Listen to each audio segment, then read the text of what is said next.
In the quiet city of Exeter, California, nestled among orange groves and farmland, lives were simple and tightly knit. Everyone knew everyone.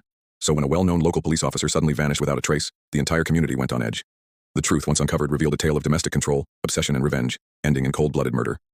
Alyssa and Erika Sandoval had been high school sweethearts, but their relationship was fiery, and when Erika married Daniel Green, a charismatic Tulare County Sheriff's deputy, her life changed dramatically.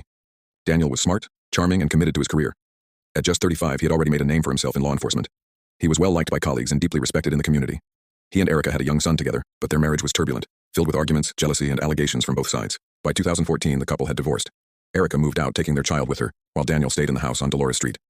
Then, on February 6, 2015, Daniel stopped showing up for work. Friends and family immediately raised the alarm. This was unlike him. He was never late, never unresponsive.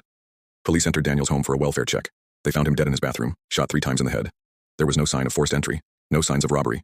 Just Daniel, brutally executed in cold blood. It was a professional-style killing. No shell casings had been left behind. The house was otherwise untouched. Detectives immediately suspected someone Daniel knew had killed him, and their attention quickly turned to his ex-wife, Erika Sandoval. Erika's behavior raised eyebrows from the beginning. Just days before Daniel's death, she had asked a locksmith to make her a new key to Daniel's house, a key she claimed she had lost. She also had a history of jealousy and instability.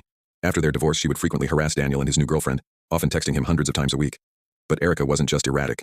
She had stolen Daniel's personal items before, including his iPad and phone. Daniel had even confided in colleagues, saying he feared she might kill him one day. Still, Erika cooperated with police initially. She gave an alibi, saying she had been running errands. But inconsistencies in her timeline and location soon began to unravel her story. As the investigation deepened, a motive emerged. Erika was furious that Daniel had moved on.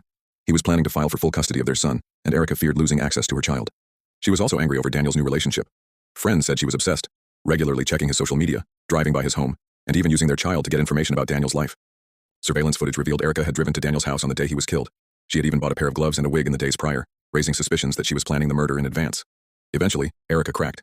After days of interrogation, she confessed to killing Daniel. She claimed Daniel had abused her for years, and that she had suffered quietly throughout their marriage. However, her story was riddled with inconsistencies, and friends of both parties insisted there was no documented history of abuse. She told investigators that she had used her old key to get inside Daniel's house. She waited until he was asleep, retrieved his hidden handgun, and shot him in the head 3 times while he lay vulnerable in the bathroom. Afterward, she calmly wiped away evidence, disposed of the weapon, and left. Erika Sandoval was arrested and charged with first-degree murder. Prosecutors sought the death penalty, citing the cold, calculated nature of the crime. At trial, Erika's defense painted her as a battered woman who had finally snapped. They brought up allegations of control, manipulation, and intimidation, though much of it was unsubstantiated. Prosecutors, on the other hand, laid out a case of jealous revenge. They said Erika couldn't accept that Daniel had moved on, and she feared losing her son. Rather than fight custody in court, she chose to eliminate the problem, permanently. In 2020, Erika Sandoval was convicted of first-degree murder. However, the jury was deadlocked on whether to impose the death penalty, sparing her from execution. She was instead sentenced to life in prison without the possibility of parole. Daniel's family has since raised his son, who now grows up knowing his father was taken from him by the very person who gave him life.